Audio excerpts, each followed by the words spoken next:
सफेद बालों वाला बूढ़ा पागल रोता और शोर मचाता हुआ पहाड़ों में इधर उधर भागता रहा। उसके कपड़े फटे पुराने लग रहे थे, बिल्कुल भी इस जमाने के कपड़ों जैसे नहीं। कुछ ही दूरी पर ये फान का चेहरा अविश्वास से भरा हुआ था।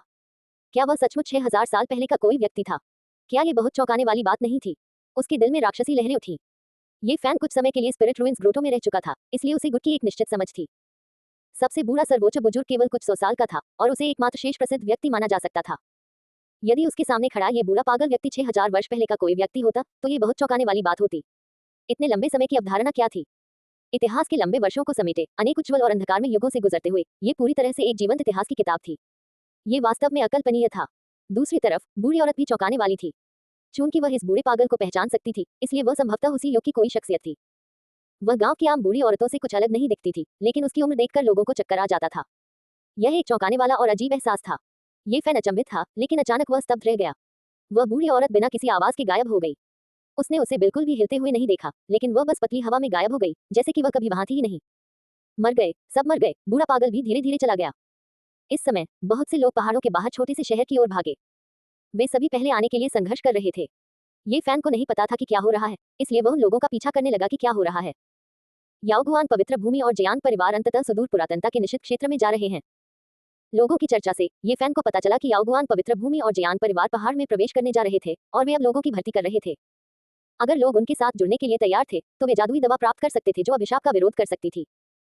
छोटे से कस्बे के बाहर बड़ी संख्या में साधक एकत्र हुए थे। वे सभी दो महाशक्तियों द्वारा आत्मा जड़ी बूटियां वितरित करने की प्रतीक्षा कर रहे थे। पूरे 1 घंटे के बाद छोटे से कस्बे से एक गड़गड़ाहट की आवाज आई, मानो हजारों सैनिक और घोड़े सर पर दौड़ रहे हों। सैकड़ों घुड़सवार सभी प्रकार के जादुई जानवरों पर बैठे थे, जो हत्या के इरादे और उच्च लड़ाई की भावना से भरे हुए थे। वे छोटे से शहर से बाहर निकल गए। सभी अजीब जानवर दिव्य रोशनी और मोटे शिल्कों से चमक रहे थे। उनके पैर जमीन को नहीं छू रहे थे और वे जमीन से 3 फीट ऊपर थे। वे सुनामी की तरह आसमान में सरपट दौड़ रहे थे। आसपास का वातावरण एक असीम दबाव से हिल गया। कई 100 शूरवीरों ने ईश्वरीय धातु के कवच पहने हुए थे, केवल उनकी आंखें खुली हुई थी। वे अपने जंगली जानवरों पर सवार होकर धीरे धीरे आसमान में ऊपर की ओर बढ़ते गए, जमीन से और भी ऊपर। आकाश और धरती दोनों कांप रहे थे और एक कठोर आभा ने पूरे शहर और आसपास के इलाके को घेर लिया। गड़गड़ाहट। कई 100 शक्तिशाली शूरवीरों के पीछे 50 कांस्य रथ दिखाई दिए। रथ काले खून से सने हुए थे और उन पर ब्लेड के निशान और तलवार के छेद थे। वे उनकी महिमा का रिकॉर्ड थे और एक प्राचीन और उजाड़ आभा बिखेर रहे थे। 50 प्राचीन कांस्य रथ आकाश में घूम रहे थे, जो सुनामी जैसी गगनभेदी ध्वनि निकाल रहे थे। रथों पर बैठे किसान शूरवीरों से भी अधिक भयानक थे। ऐसा लग रहा था कि आकाश उनके द्वारा कुचला जाने वाला है। पहिए घूमे और प्राचीन रथ आकाश में ऊपर उठ गए। रथों के पीछे दर्जनों दिव्य ज्योतियां आकाश में उड़ रही थी। इन लोगों की साधना स्पष्ट रूप से ऊंची थी और वे 2 विशेष रथों की रखवाली कर रहे थे। क्षितिज पर फीनिक्स की चीखें गूंज रही थी। 9 पक्षियों के पंख बेहद चमकदार थे, जिनमें दिव्य वैभव की धारियां झिलमिला रही थी। उनके शरीर 5 रंगों के थे और वे सभी 10 मीटर से ज्यादा लंबे थे। वे फीनिक्स के पौराणिक दिव्य पक्षियों की तरह ही दिखते थे। उन्होंने 5 रंगों वाला दिव्य रथ आकाश में खींचा। इन 9 पक्षियों के शरीर में निश्चित रूप से फीनिक्स का खून है। वे दिव्य पक्षी के वंशज हैं। ये याओगुआन पवित्र भूमि का 9 फीनिक्स सूर्य रथ है। ऐसा कहा जाता है कि केवल अत्यंत शक्तिशाली बुजुर्ग ही इस रथ की सवारी कर सकते हैं। मुझे डर है कि इस तरह का एक बुजुर्ग अकेले ही यान साम्राज्य के 6 धन्य स्वर्गों को नष्ट कर सकता है। छोटे से शहर के बाहर अभ्यासी सभी चर्चा कर रहे थे और वे सभी आश्चर्यचकित दिख रहे थे। इतनी शक्तिशाली लाइनअप वास्तव में चौंकाने वाली थी। अचानक जंगली जानवरों की दहाड़ ने आकाश को हिला दिया, जिससे सभी के कान गूंज उठे और यहाँ तक कि उनकी आत्माएं भी कांप उठी। सुनहरे देवताओं की तरह आकार वाले 9 अजीब जानवर एक जेड रथ को खींच रहे थे, जो दिव्य प्रकाश से जगमगा रहा था। वे बादलों पर सवार थे और छोटे से शहर से आसमान में उठते हुए गरज के साथ लहरें मार रहे थे। ये जियांग कबीले का दिव्य रथ है। केवल जियांग कबीले के प्रत्यक्ष वंशज ही इस पर सवारी कर सकते हैं। यह अवश्य ही कोई बुजुर्ग होगा। हर कोई अपनी खुशी जाहिर करने से खुद को रोक नहीं पाया। याओगुआन पवित्र भूमि और जियांग कबीले ने स्पष्ट रूप से बहुत प्रयास किया था। वे बंजर निषिद्ध भूमि से पवित्र औषधि प्राप्त करने के लिए दृढ़ थे। इस समय एक बुजुर्ग इंद्रधनुष पर सवार होकर छोटे से शहर के ऊपर आसमान में आया। उसने भीड़ की ओर देखा और कहा, हमारे पास सीमित आध्यात्मिक दवाइयां हैं। हम उन्हें अपनी इच्छानुसार नहीं दे सकते। यदि आप उन्हें लेना चाहते हैं तो आपको हमारे आदेशों का पालन करना होगा। नीचे के लोग बहुत परेशान थे। ये परिस्थितियां थोड़ी कठोर थीं। बहुत से लोग इस बात से चिंतित थे कि उन्हें तोप के चारे के रूप में इस्तेमाल किया जाएगा और वे तुरंत चले जाएंगे। ये बहुत ज्यादा है। मैं उन्हें कभी नहीं लूंगा। मुझे डर है कि मैं इससे पहले ही मर जाऊंगा कि मैं ये कैसे करूं। उन्हें उनके लिए छोड़ दो। इस तरह की आध्यात्मिक दवा बहुत तीखी है। मैं इसे लेने की हिम्मत नहीं कर सकता। कुछ साधक वहीं रुक गए, क्योंकि वे अशांत जल में मछली पकड़ने का इरादा रखते थे। वे आध्यात्मिक औषधियां लेने के तुरंत बाद चले जाते थे। वे आदेशों को नहीं सुनते थे। आकाश में मौजूद बुजुर्ग ने बात करना जारी रखा और ध्वनि तरंगों ने आकाश को हिला दिया। उसने कहा, हम किसी को भी तोप के चारे के रूप में इस्तेमाल नहीं करेंगे। आपको बस हमारे साथ रहना होगा। बहुत से लोगों ने उस पर विश्वास नहीं किया और उससे सवाल पूछे। आकाश में बैठे उस बुजुर्ग ने धैर्यपूर्वक समझाया। अंत में बहुत से लोग रुके, लेकिन उनमें से अधिकांश ने केवल देखना ही उचित समझा और इसमें भाग नहीं लिया। 1 घंटे बाद याओगुआन पवित्र भूमि और जयान कबीले के लोग पहाड़ की गहराई में जाने लगे। बड़ी संख्या में साधक उनके पीछे चल पड़े। वे पवित्र औषधि नहीं लेना चाहते थे, वे बस कुछ आध्यात्मिक औषधियां लेना चाहते थे। वास्तव में बहुत से लोग बंजर निषिद्ध भूमि में प्रवेश नहीं करना चाहते थे, वे केवल बाहरी क्षेत्र की खोज करना चाहते थे। कोई भी आध्यात्मिक औषधियों के लिए अपने जीवन की बाजी नहीं लगाना चाहता था। भले ही याओगुआन पवित्र भूमि और जयान कबीले के लोग छोटे से शहर में बहुत दिखावटी थे, लेकिन पहाड़ की गहराई में प्रवेश करने के बाद उन सभी ने अपनी शक्तिशाली आभा को नियंत्रित कर लिया। वे जितना हो सके उतना शांत थे। पहले वे बस दूसरे साधकों को डराना चाहते थे। बंजर निषिद्ध भूमि के आसपास कई शक्तिशाली जानवर हैं, यहाँ तक कि पवित्र भूमि के शक्तिशाली साधक भी उन्हें हराने में सक्षम नहीं हो सकते। हमें 7 समूहों में विभाजित होने और विभिन्न मार्गों से निषिद्ध भूमि में प्रवेश करने की आवश्यकता है। किसी को भी उम्मीद नहीं थी कि याओगुआन पवित्र भूमि और जयान कबीले पहाड़ की गहराई में ऐसा निर्णय लेंगे। उनके पीछे के साधक एक दूसरे को देखते रहे और समझ नहीं पा रहे थे कि किस समूह का अनुसरण करें। एक ऊर्जावान साधक मुस्कुराया और बोला, क्या हमें इसके बारे में सोचने की भी जरूरत है? जहां भी 9 फीनिक्स का सूर्योदय रथ और शाही गाड़ी जाएगी, हम उनका अनुसरण करेंगे। हालांकि ऐसा विचार रखने वाले सभी लोग निराश हो गए। 9 फीनिक्स का सूर्योदय रथ और शाही गाड़ी पलक झपकते ही गायब हो गई। प्राचीन वीरान निषिद्ध भूमि रहस्यमय और अप्रत्याशित है। कोई भी शक्तिशाली साधक जो इसमें प्रवेश करेगा वह नश्वर बन जाएगा। दोनों बुजुर्ग बहुत गहराई तक नहीं जाएंगे। वे खतरनाक जानवरों से छुटकारा पाने में हमारी मदद करने के लिए बाहरी इलाके में हमारा इंतजार कर रहे होंगे। जब उन्होंने ये स्पष्टीकरण सुना तो सभी बहुत निराश हुए। निषिद्ध भूमि में प्रवेश करने से केवल मृत्यु ही होगी। चलो हम दूर से ही देखते रहें और मौज मस्ती में शामिल न हों। तुरंत ही बहुत से किसान पीछे हट गए। वे रुक गए और आगे नहीं बढ़े। याओगुआन पवित्र भूमि और जयान कबीले जल्दी से 7 समूहों में विभाजित हो गए। वे आकाश में उड़ गए और विभिन्न दिशाओं से आगे बढ़ गए। ये फैन ने इधर उधर देखा और बीच में समूह का अनुसरण करने का फैसला किया। वह आकाश में नहीं उड़ा, इसके बजाय वह जंगल में जमीन पर आगे बढ़ गया। हालांकि बहुत से लोग पीछे हट गए, फिर भी बहुत से साधक उनके पीछे पीछे चले। ये फान बहुत धीरे धीरे चला। वह तब तक उनका पीछा नहीं करता जब तक कि सभी दूर नहीं चले गए। अंतहीन सूखी हड्डियां, लाशों के पहाड़ और खून के सागर। ये फिर से यहाँ है। तभी सफेद बालों वाला पागल बूढ़ा आदमी अचानक प्रकट हुआ। वह ये फैन से ज्यादा दूर नहीं था, वह भी उनके पीछे पीछे चला गया। बूढ़े आदमी, क्या तुम्हें यकीन है हर कोई मर जाएगा? वह चकित होकर अपने आप से बुदबुदाया। वह पागल बूढ़ा आदमी हमेशा ऐसा क्यों कहता था? ये वाकई डरावना था। हालांकि ये सोचकर कि बूढ़ा आदमी अपने सही दिमाग में नहीं था, ये फैन फिर से शांत हो गया। वह कुछ शब्दों के कारण पीछे नहीं हट सकता था। उसे पवित्र औषधि एकत्र करनी थी जो उसके भविष्य से संबंधित थी। ये फान अपने रास्ते पर आगे बढ़ता रहा और पागल बूढ़े आदमी को बहुत पीछे छोड़ आया। उसके आगे के ज्यादातर साधक उड़ रहे थे, इसलिए वे बहुत तेज थे। 2 घंटे बाद वे उस पहाड़ पर पहुंच गए जो सुदूर पुरातनता की निषिद्ध भूमि से 100 मील से भी ज्यादा दूर था। इस आदिम क्षेत्र में कई जंगली जानवर थे। हालांकि वहां कई किसान भी थे, इसलिए सभी अजीब जानवरों ने पीछे हटना चुना और उनके लिए रास्ता बना दिया। यह एक सुगम यात्रा थी। याओगुआन पवित्र भूमि और जयान कबीला संभवतः निषिद्ध भूमि से 100 मील से भी कम दूरी पर हैं। वहां कोई खतरा नहीं है। शायद वे सचमुच पवित्र औषधि एकत्र कर सकें। क्या हमें भी सुदूर पुरातनता की निषिद्ध भूमि के किनारे जाना चाहिए? उनके सामने कई साधक चर्चा कर रहे थे। रास्ते में उन्हें कोई खतरा नहीं मिला था, इसलिए वे निश्चिंत हो गए। गर्जन। अचानक आदिम पर्वत की गहराई से एक भयानक गर्जन आई। दूर दूर तक डरावनी चीखें सुनाई दे रही थी। कई साधक जल्दी से पीछे की ओर भागे। चलो चलें। याओगुआन पवित्र भूमि और जयान कबीले का समूह समाप्त हो गया है।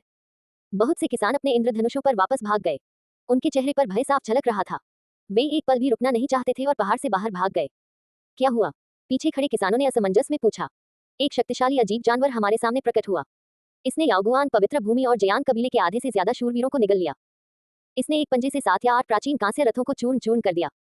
इसने 9 बार दहाड़ लगाए और 1 मील के दायरे में सभी को मार डाला। इतना डरावना। जयान कबीले और याओगुआन पवित्र भूमि की मध्य टीम से कोई भी बच नहीं पाया।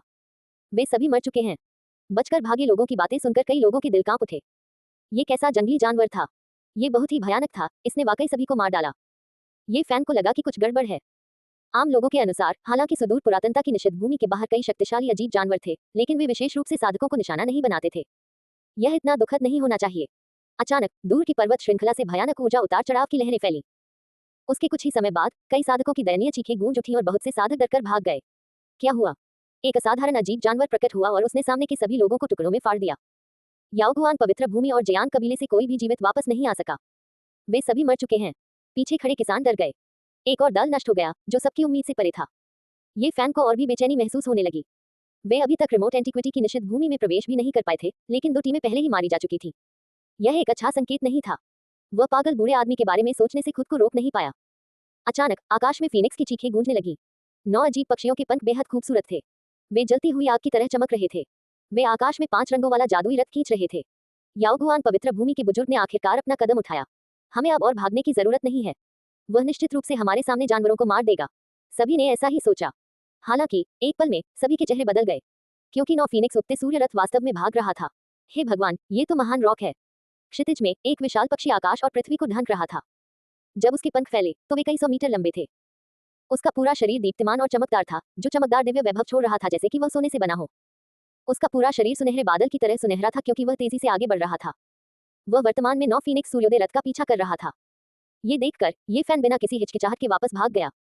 पहाड़ों की गहराई निश्चित रूप से सामान्य नहीं थी। सभी प्रकार के शक्तिशाली अजीब जानवर दिखाई दिए थे।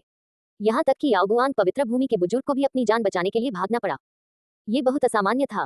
क्या पागल बूढ़े आदमी की बातें सच होंगी? ये फैन थोड़ा डरा हुआ था। वह जंगल में इंद्रधनुष पर उड़ रहा था। वह ऊपर नहीं उड़ पाया क्योंकि उसे डर था कि उसे अजीब जानवर खोज लेंगे। आह! अचानक सामने से भयानक चीखें आने लगी। बड़ी संख्या में किसान ज्वार की तरह पहाड़ों की गहराइयों की ओर भाग रहे थे। जंगली जानवर रास्ता रोक रहे हैं। भागो! ये बहुत दुखद है। पलक झपकते ही सैकड़ों लोग खूनी धुंध में समा गए। ये फान तुरंत परेशान हो गया। यहाँ तक कि वापसी का रास्ता भी अजीब जानवरों ने काट दिया था। ये बिल्कुल भी अच्छी खबर नहीं थी। उसे बस इस बात की खुशी थी कि वह अभी आसमान की ओर नहीं भागा, नहीं तो वह खतरे में पड़ जाता। यह आदिम पर्वत श्रृंखला अराजकता में थी। भयानक जंगली जानवरों ने आगे और पीछे रास्ता रोक रखा था। कई साधक बाहर निकलने की कोशिश में क्षैतिज रूप से उड़ने लगे। अचानक दुख भरी चीखों की लहरें उठी। 9 फीनिक्स और रथ को 7वीं बार रोका गया। विशालकाय चट्टान बहुत तेज और भयंकर थी। इसका पूरा शरीर सुनहरे प्रकाश से चमक रहा था, जिसने आकाश को ढक दिया और पृथ्वी को ढक लिया। इसने पहले ही 2 फीनिक्स जैसे अजीब जानवरों को जिंदा फाड़ दिया था। एक क्रोधित दहाड़ सुनाई दी। एक बूढ़ा आदमी रथ से बाहर निकला। उसके शरीर से एक लाल रंग की सील निकली और तेजी से बड़ी हो गई। पलक झपकते ही वह पहाड़ जितनी बड़ी हो गई और चट्टान पर दब गई। आसमान में चमकती हुई सुनहरी रोशनी फैल गई। रॉक का शरीर चमकती हुई रोशनी से भर गया। उसके सुनहरे पंख नीचे गिर गए। एक जोरदार आवाज के साथ खूनी सील उड़ गई। उसी समय चट्टान के सामने एक सुनहरा भंवर प्रकट हुआ, समुद्र की एक विशाल आंख की तरह। इसने 9 फीनिक्स और रथ और बूढ़े आदमी को जल्दी से निगल लिया। विशाल स्वर्ण भंवर ने नीचे के पहाड़ों को हिला दिया। ऐसा लग रहा था जैसे वह उखड़ जाएगा और आसपास की सभी मूर्त चीजों को निगल जाएगा। फीनिक्स जैसे सभी जानवर सुनहरे भंवर में समा गए, जिससे दयनीय चीखें सुनाई देने लगी। कोई भी साफ तौर पर देख सकता था कि 5 रंगों वाले पक्षी खून की धुंध के एक बड़े विस्तार में बिखर गए थे और पूरी तरह से राख में बदल गए थे। 5 रंगों वाला दिव्य रथ जो बहुरंगी रोशनी में लिपटा हुआ था, वह भी मौके पर ही चूर्ण में बदल गया। बूढ़े आदमी के बाल और दाढ़ी सब खड़े हो गए थे। उसके शरीर से प्रकाश की अनगिनत किरणें निकल रही थी। वे सभी तरह के आध्यात्मिक खजाने थे जो सुनहरे पंखों वाले चट्टान पर वार कर रहे थे। लेकिन रॉक बहुत शक्तिशाली था। उसके शरीर पर लगे लाखों सुनहरे पंख दिव्य वैभव से खिल उठे, तलवार जैसी सुनहरी रोशनी की किरणें निकल रही थी। आकाश में भरे हुए आध्यात्मिक खजाने सभी अवरुद्ध हो गए थे और कई तो बिखर भी गए थे। उन्मूलन करो, उन्मूलन करो, मारना। 3 शब्द गरजने जैसे थे। पूरी प्राचीन पर्वत श्रृंखला गड़गड़ा रही थी। बूढ़े आदमी के मुंह से निकले 3 शब्दों में एक अजीब जादुई शक्ति थी, जिसने चट्टान को हिला दिया। उसके माथे पर एक खड़ी आंख खुली और बैंगनी रोशनी की 3 किरणें निकली। उसके चिल्लाए 3 शब्दों के साथ मिलकर उन्होंने सुनहरे रॉक के शरीर पर 3 खूनी छेद कर दिए। पक्षियों की चीखें आसमान को चीरती हुई निकल रही थी। सुनहरी चट्टान अपने पंख फैलाकर ऊंची उड़ान भर रही थी, सुनहरा खून छिड़क रही थी। लेकिन एक पल में घाव बंद हो गए। वह तेजी से नीचे झपटा। बूढ़े आदमी का शरीर तेजी से बड़ा हो गया। एक पल में वह पहाड़ से भी ऊंचा विशालकाय हो गया। उसने चट्टान को पकड़ने के लिए अपना हाथ बढ़ाया, उसे फाड़ देना चाहता था। वह लाल रंग की सील जो पहले दूर जा गिरी थी, वह भी उड़कर नीचे आ गई और दब गई। उसी समय उसकी खड़ी आंख अचानक एक विशाल बैंगनी तलवार में बदल गई और नीचे गिर गई। याओगुआन पवित्र भूमि के बुजुर्गों ने आरओसी को दबाने के लिए सभी प्रकार की महान तकनीकों का इस्तेमाल किया। हालांकि इस समय वह पूरी तरह से हताश था। सुनहरा पत्थर सुनहरे सूरज में बदल गया, जो भयंकर रूप से जल रहा था। सुनहरा प्रकाश आकाश और पृथ्वी पर फैल गया। विशाल बैंगनी तलवार बिना किसी आवाज के ढह गई और लाल रंग की मुहर जल्दी से विघटित हो गई। याओगुआन पवित्र भूमि का बुजुर्ग धुंध में बदल गया और खूनी रोशनी में बदल गया। अंत में वह राख में बदल गया और पूरी तरह से गायब हो गया। प्राचीन पर्वत श्रृंखला में कई साधक भयभीत थे। याओगुआन पवित्र भूमि के बुजुर्ग का शरीर और आत्मा दोनों नष्ट हो गए थे। ये बहुत ही आश्चर्यजनक और चौंकाने वाला था। याओगुआन पवित्र भूमि के प्रतिष्ठित बुजुर्ग राख में बदल गए। ये चट्टान बहुत डरावनी है, ये फैन ने खुद से कहा। रॉक एक परी की तरह है। यह नश्वर दुनिया से संबंधित नहीं है, यह इसका वंशज है। ये सुनकर ये फैन जल्दी से पीछे मुड़ा और पाया कि यह पागल बूढ़ा आदमी था जो कुछ ही दूरी पर दिखाई दिया था। आह! समय समय पर चीखें उठती और गिरती रहीं। जो लोग अभी अभी भागकर किनारे गए थे, वे सब फिर से पीछे हट गए। भयानक अजीब जानवर हर दिशा में प्रकट हुए और कई साधकों को मार डाला। जियांग परिवार का दिव्य अंत्येष्टि रथ, किसी ने चिल्लाकर कहा। आकाश में 9 विचित्र जानवर सुनहरे तराजू से ढके हुए थे और उनके चारों ओर चमकदार दिव्य प्रभामंडल थे। वे एक रथ को खींच रहे थे और तेजी से आगे बढ़ रहे थे। जेड रथ चमचमा रहा था और शुभ रोशनी से भरा हुआ था। यह असाधारण था। जियांग परिवार का बुजुर्ग भी दौड़ रहा है। आखिर ये क्या हो रहा है? ऐसा क्यों है? हर कोई अचंभित था। 9 स्वर्ण दिव्य हवा आवारा कुत्तों की तरह भाग गए, रथ को खींचते हुए आकाश में गड़गड़ाहट करते हुए। खून से लथपथ एक बूढ़ा आदमी जेड रथ पर खड़ा था, जो अपने पीछे चल रहे जंगली जानवर का विरोध करने की पूरी कोशिश कर रहा था। हालांकि ये सब व्यर्थ था। एक छोटे पहाड़ की तरह विशाल जानवर के पंजे ने रथ को तोड़ दिया और 9 स्वर्ण रॉक को खूनी धुंध में कुचल दिया। बूढ़ा आदमी भी चकनाचूर हो गया था। इस चौंकाने वाले दृश्य ने सभी को ठंडी हवा में सांस लेने पर मजबूर कर दिया। ये वाकई बहुत पागलपन भरा था। यहाँ तक कि प्राचीन कबीले के बुजुर्ग भी उस क्रूर जानवर के एक भी वार का सामना करने में असमर्थ थे। वह जानवर कितना शक्तिशाली था। उस गगनभेदी दहाड़ ने लोगों की रूह को दहला दिया। काला कोहरा बार बार घूमता रहा और उस भयानक जानवर ने अपना असली रूप दिखाया। वह अतुलनीय रूप से दुष्ट था, आसमान में बहुत ऊपर खड़ा था। उसके द्वारा उत्सर्जित कड़वी भयावह आभा ने लोगों को कांपने पर मजबूर कर दिया। यह एक पहाड़ जितना बड़ा था और भयानक दबाव छोड़ता था। इसके चारों ओर बहुत अधिक काला कोहरा था और इसका विशाल शरीर थोड़ा बहुत दिखाई दे रहा था। यह एक किलिन जैसा दिखता था, लेकिन इसमें 9 विशाल सांप के सिर थे, जिससे यह विशेष रूप से भयावह लग रहा था। उसी समय 10 से ज्यादा अजीब जानवर सभी दिशाओं में दिखाई दिए। वे सभी अलग अलग थे, लेकिन सभी बेहद भयानक थे। कुछ ने राक्षसी बादल छोड़े जो आकाश को ढक रहे थे और पहाड़ जितने बड़े थे। उनमें से कुछ तो बहुत ही चमकदार और चमचमाते थे, यहाँ तक कि आसमान में सूरज से भी ज्यादा चमकदार। वे सभी बेहद जादुई थे। वे सभी दिशाओं से घिर गए थे। याओगुआन पवित्र भूमि और जयांग परिवार के 7 लोगों का समूह सभी मारे गए। बड़ी संख्या में किसान जो अशांत जल में मछली पकड़ना चाहते थे, उन्हें घेर लिया गया। कोई भी बचकर नहीं निकल सका। ये फैन का दिल बैठ गया। पागल ओले की भविष्यवाणी सच होती दिख रही थी। दमनकारी दबाव एक पल में टूट गया। आकाश से अनगिनत बुरी रोशनी की किरणें गिरने लगी। भयानक लहरों ने पहाड़ों को हिलाकर रख दिया।